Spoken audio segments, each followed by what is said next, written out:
What's up, credit warriors? Welcome back to the channel that turns credit card confusion into credit card domination.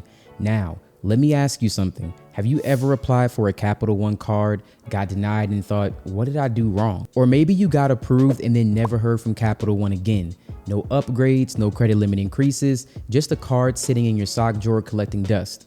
And yeah, I've been there too. Here's the deal. Capital One is like that friend who seems chill on the outside, but has a whole list of unspoken rules that you have to follow if you want to stay in their good graces. From application limits to upgrade restrictions, there are a ton of rookie mistakes that people make that cost them rewards, lounge access, and even thousands of points. But today, we're putting an end to that. In this video, we're breaking down 5 mistakes that you can make with your Capital One credit cards and that many people either overlook or completely mess up. And trust me, you'll want to stick around to the end because mistake number 5 is a sneaky one. Before we dive in, go ahead and hit that subscribe button, especially if you like saving money, earning points, and learning about credit card strategies. Now let's get into it. Let's kick it off with something that trips up even the most seasoned credit pros. You can generally only get approved for one Capital One card every 6 months. So don't plan on grabbing 2 cards at once. Apply for one, use it, pay it in full every month, and wait at least half a year before trying to get the second card. That's the Capital One Duo strategy, and in my opinion, a great pair is the Venture X and the Savor One. Pairing the Capital One Savor with the Venture X is a powerful combo because you get the best of both worlds.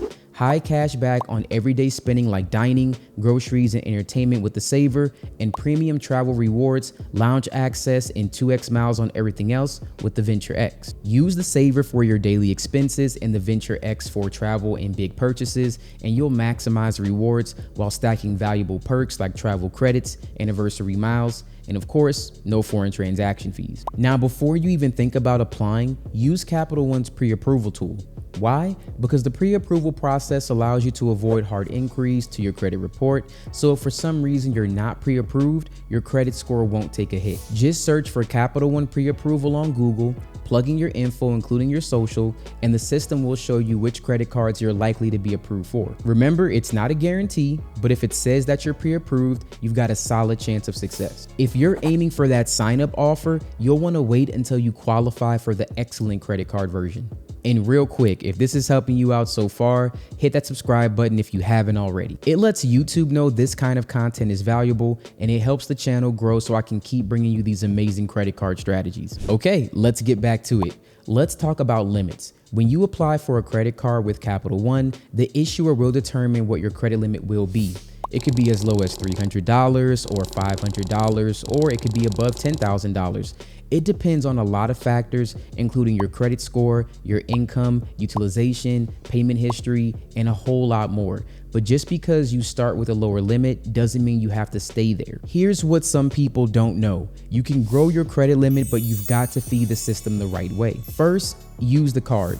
If your Capital One card is collecting dust, don't expect a credit limit increase for inactivity.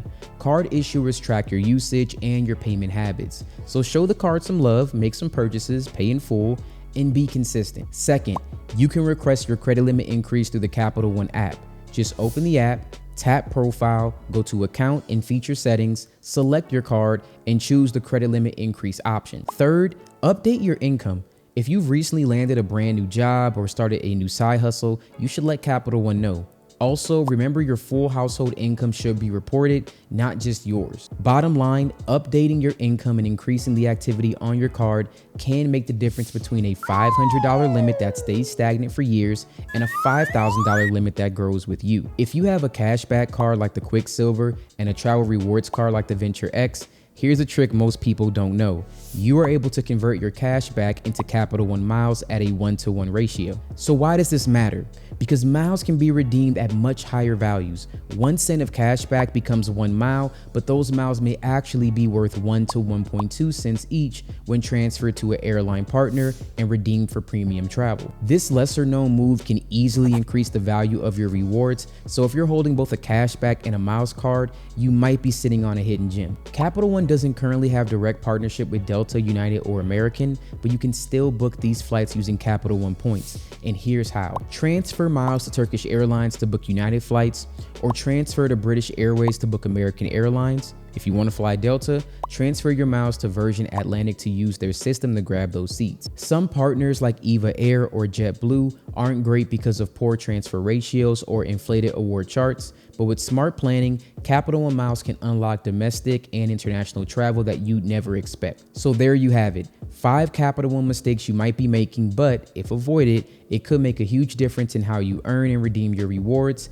increase your credit limit, or even get approved for another card. Whether you're just getting started or you're already deep in the credit game, Capital One has more to offer than meets the eye. If you found this video helpful, be sure to smash that like button and drop a comment letting me know which benefits surprised you the most. And if you haven't already, subscribe because I've got more tips and strategies coming your way next week. And until then, keep your credit cards clean, your limits high, and your goals even higher. And I'll catch you in the next video.